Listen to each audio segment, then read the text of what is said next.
Hello प्यारे विद्यार्थियों, जिस प्रकार से कोरोना की वजह से ऑफलाइन क्लासेस बंद हो रखी है, तो हमने हमारे यूट्यूब चैनल नीट गुरु की पाठशाला में बायोलॉजी के लिए एक चैनल बनाया है, जिसमें आपको नीट के लिए इसको एक क्रैश कोर्स ही समझो आप।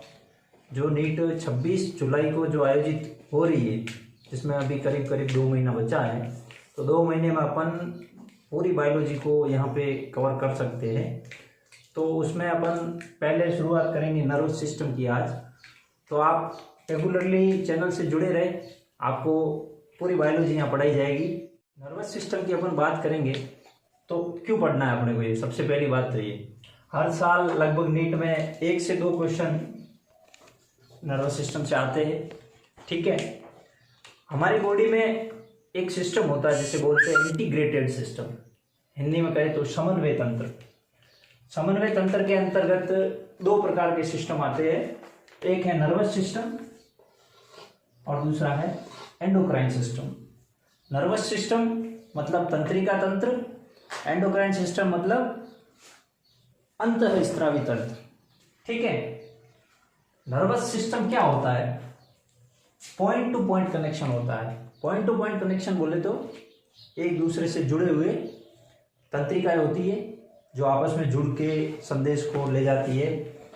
और एंडोक्राइन सिस्टम में क्या आता है? हार्मोन। ठीक है, नर्वस सिस्टम का क्या होता है? क्विक इफेक्ट, मतलब बहुत तेजी से, जैसे अपने को कोई पिन चुभी, सिग्नल गया, तुरंत हाथ हटा दिए। एंडोक्राइन सिस्टम थोड़ा टाइम लेता है, हार्मोन सीक्रेट होगा, फिर वो पर्टिकुलर सेल तक जाएगा, तब जाके वो अपना इफेक्ट दिखाएगा। नर्वस सिस्टम में क्या होता है? न्यूरॉन्स, और एंडोक्राइन सिस्टम में क्या होते हैं? हार्मोन्स। ठीक है, नर्वस सिस्टम किसके द्वारा कंडक्शन करता है? इलेक्ट्रिक इम्पल्स के द्वारा, मतलब विद्युत संकेत होते हैं, वो उसमें द्वितीय संदेश वाहक, सेकेंडरी मैसेंजर के रूप में काम आते हैं। और एंडोक्राइन सिस्टम में क्या होता है? हार्मोन। ठीक है, बात करें क्या होता है इंटीग्रेटेड सिस्टम। जैसे नर्वस सिस्टम है, ये अपनी बॉडी में, जैसे ये एक एग्जांपल दे रहा हूं मैं, 3 सिस्टम है, लंग्स, किडनी और हार्ट। ठीक है, सबके अलग अलग रेट है। जैसे लंग्स के काम करने की दर है 12 से 16 प्रति मिनट। किडनी लगभग प्रतिदिन 500 ml के करीब यूरिन बनाती है। हार्ट 72 प्रति minute beat, 72 beats per minute की रेट से काम करता है। अब ये सबकी दर अलग अलग है, इनको मैनेज करना है, ये सब कौन करता है? Nervous system. जैसे हार्ट बीट हो गई 72 की जगह 82, नर्वस सिस्टम बोलेगा भाई तू तेजी से मत भाग, थोड़ा शांत हो। ठीक है, इसी प्रकार लंग्स, ये आपस में एंडोक्राइन सिस्टम से भी जुड़े होते हैं। कैसे? भाई हार्ट भाग रहा है, बॉडी में कुछ केमिकल रिएक्शंस होगी, न्यूरोट्रांसमीटर्स वगैरह रिलीज वगैरह होंगे, तो वो आपस में रेगुलेट करके कंट्रोल करेंगे। तो इंटीग्रेटेड सिस्टम में नर्वस सिस्टम और एंडोक्राइन सिस्टम दोनों काम आते हैं। नर्वस सिस्टम एंडोक्राइन सिस्टम को कंट्रोल करता है, कई बार एग्जाम में पूछा गया है, लेकिन एंडोक्राइन सिस्टम नर्वस सिस्टम को कंट्रोल नहीं करता है। ठीक है, क्या होता है इसमें मैकेनिज्म? कोई स्टिमुलस आया, देसी में समझो आपको, देसी में क्या होता है? हमारे यहाँ बॉर्डर है, हमारे यहाँ मतलब बॉर्डर, जो सैनिक जहाँ होते हैं, बॉर्डर है, बॉर्डर पे क्या है? सेना है। कौन कंट्रोल कर रही है? गवर्नमेंट। ठीक है, कोई आतंकवादी गतिविधि या कोई भी गतिविधि हुई बॉर्डर पे, सेना क्या करेगी? सीधा गवर्नमेंट को बोलेगी भाई ऐसा कुछ हो रहा है। गवर्नमेंट उस पर एनालाइज करेगी भाई क्या हो रहा है, क्या नहीं हो रहा है। अगर गलत है, सेना को आदेश दे देगी गोलीबारी कर दो। कुछ ऐसा है तो मतलब रेस्पॉन्स कहां से आ रहा है? गवर्नमेंट से। तो गवर्नमेंट कौन है अपने शरीर की? Nervous system. ठीक है, तो क्या होता है? कोई भी स्टिमुलस आया, उसको एक्सेप्ट करेगा कौन? रिसेप्टर। हमारे बॉडी में अलग अलग रिसेप्टर होते हैं, रिसेप्टर के पास गया, रिसेप्टर ने वो सिग्नल भेज दिया सेंट्रल नर्वस सिस्टम के पास। ठीक है, सेंट्रल नर्वस सिस्टम उसकी प्रोसेसिंग करेगा, क्या है, फायदेमंद है, नुकसानदायक है, क्या करना है, घटाना है, बढ़ाना है, फिर वो आगे ऑर्डर दे देगा। ठीक है, इस प्रकार से पूरा नर्वस सिस्टम काम करेगा। नर्वस सिस्टम के अंतर्गत क्या आता है? न्यूरॉन्स और न्यूरोग्लिया। न्यूरॉन्स क्या होता है, जिसे structural and functional unit of nervous system बोलते हैं। न्यूरोग्लिया क्या होती है, सपोर्टिंग टिश्यू होता है जो नर्वस सिस्टम को सपोर्ट। तो अब हम पहला पढ़ेंगे न्यूरॉन के बारे में। जैसा कि हमने बताया क्या है ये, structural and functional unit of nervous system. ठीक है, पहला क्वेश्चन तो इसमें ये बनता है कि न्यूरॉन में डिवीजन की कैपेसिटी नहीं होती, मतलब कोशिका विभाजन नहीं होता। क्यों नहीं होता भाई, सेंट्रियोल नहीं होता है। बालक पूछता है भाई सेंट्रियोल क्या करेगा यहाँ। सेंट्रियोल में क्या होता है, स्पिंडल फाइबर कोशिका विभाजन के समय बनते हैं, तो इसमें स्पिंडल फाइबर नहीं बनते। ठीक है, न्यूरॉन के बेसिकली दो पार्ट्स होते हैं, इन दोनों को मिला के बोलते हैं सेल प्रोसेस।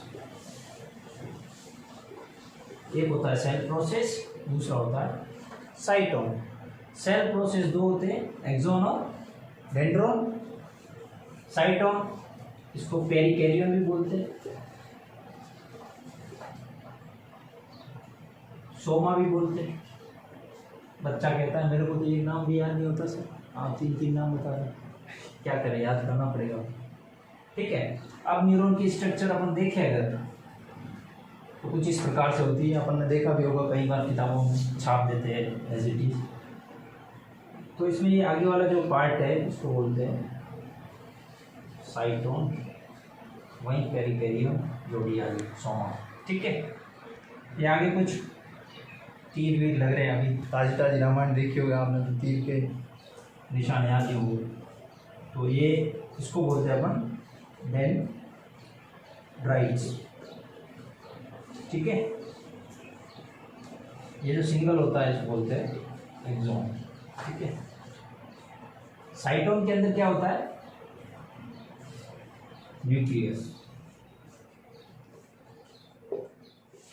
ठीक है, और अदर सेल ऑर्गेनल्स भी होते हैं।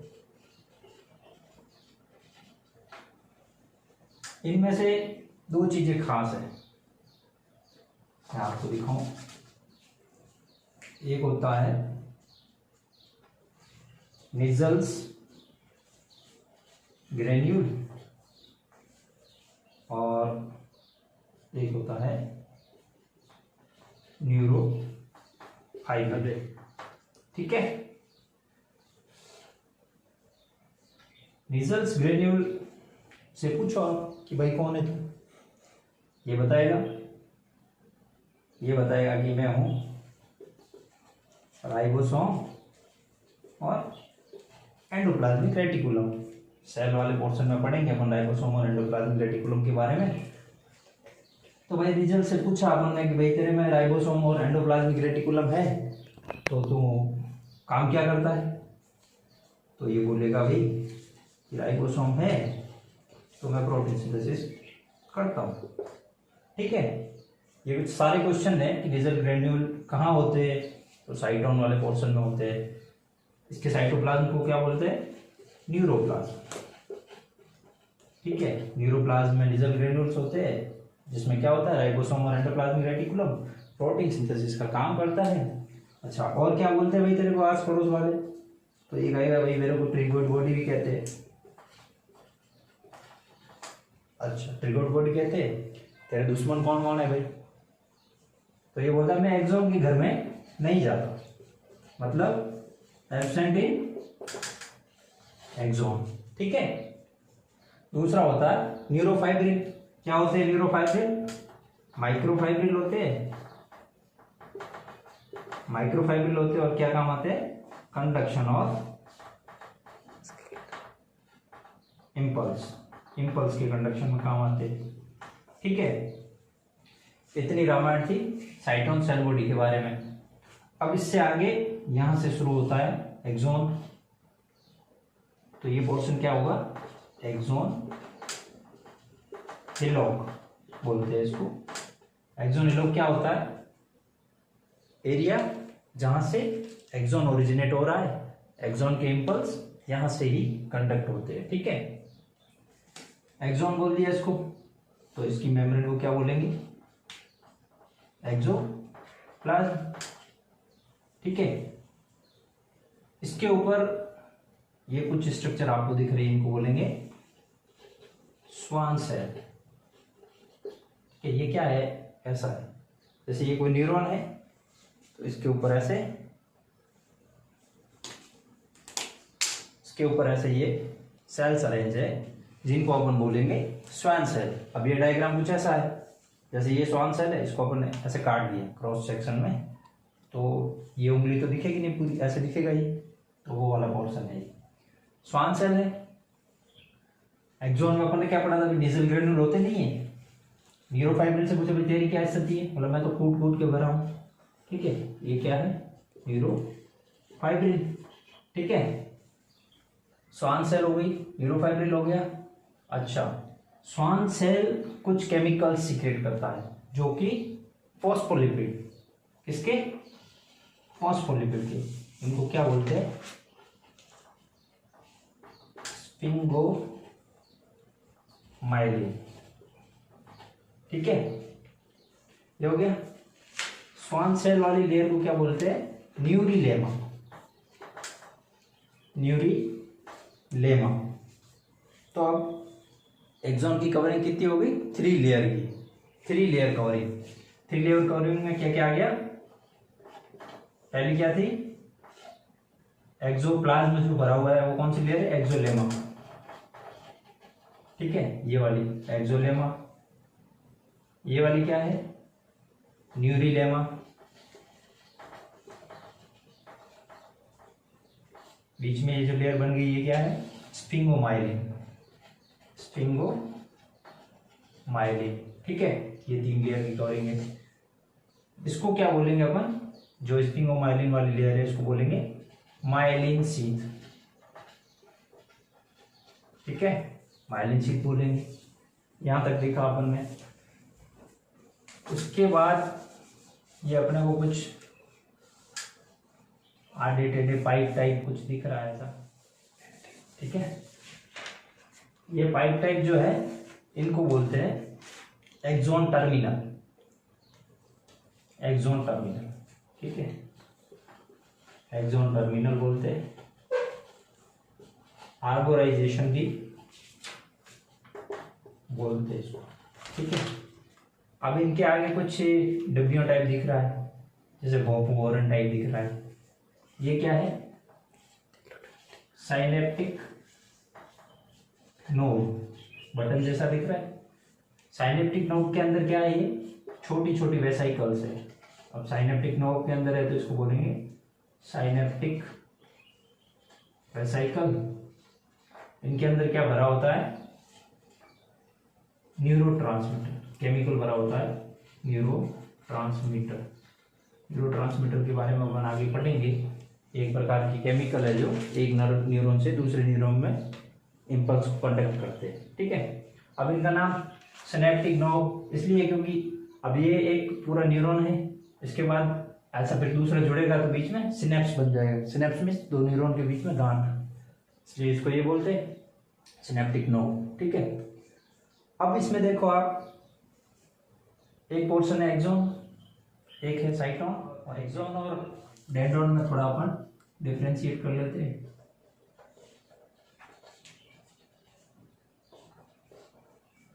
एक्सोन हमेशा एक ही होगा, डेंड्रोन एक भी हो सकता है, एक से ज्यादा भी हो सकता है, डिपेंड करेगा टाइप ऑफ न्यूरॉन पे, ठीक है।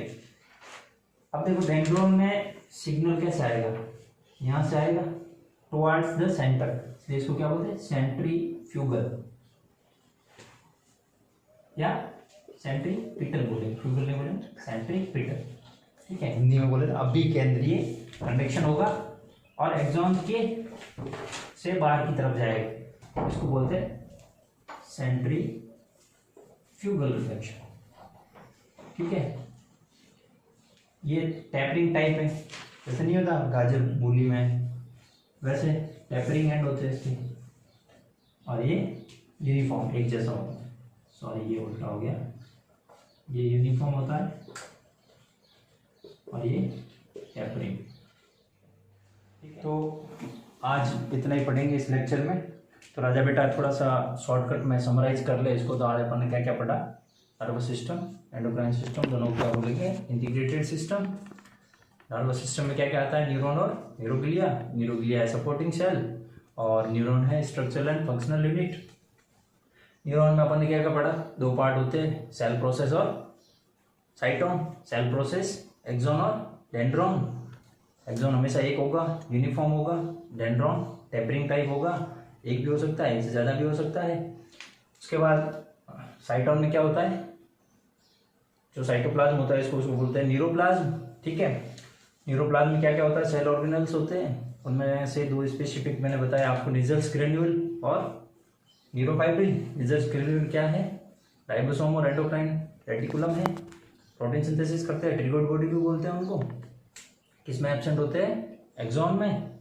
और एक्सॉन के अंदर क्या होता है, स्वान सेल होती है इसकी कवरिंग में, जो क्या सीक्रेट करती है, स्पिंगोमाइलिन, एक फॉस्फोलिपिड है।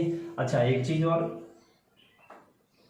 ये कुछ जगह दिख रही होगी आपको जहाँ पे माइलिन शीथ एब्सेंट है, इनको बोलते हैं नोड ऑफ, अब रणवीर भी बोलते हैं, रणवीर भी बोलते हैं, जो जिसका फैन होगा वो वैसे याद कर लो, कोई दिक्कत नहीं है।